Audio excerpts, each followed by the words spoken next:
Pomoč je narejena na več načinov. Prva hitra pomoč, finančna pomoč, je tista, ki jo delamo skupaj s Karitasom in Rdečim križem.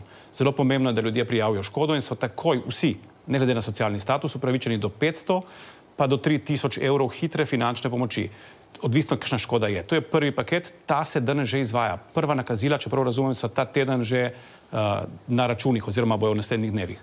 Naslednja je v skladu z novim zakonom, ki pravno danes začenja veljati, bil je potrjen prejšnji teden, danes velja nov zakon interventni, potem je možno, da vsak, ki je bil oškodovan, lahko, če je za 4-člansko družino, do višine 11.600 evrov, dobi solidarnostno pomoč. Izredno solidarnostno spet, ne glede na status socialni. Spravi, vsi, ki so bili prizadeti, se lahko prijavijo svojo škodo, jo prijavijo ustrezno na državne organe in bojo predvidoma do konca meseca, mogoče v oktobru, prvi teden oktobra, dobili izplačano to solidarnostno pomoč.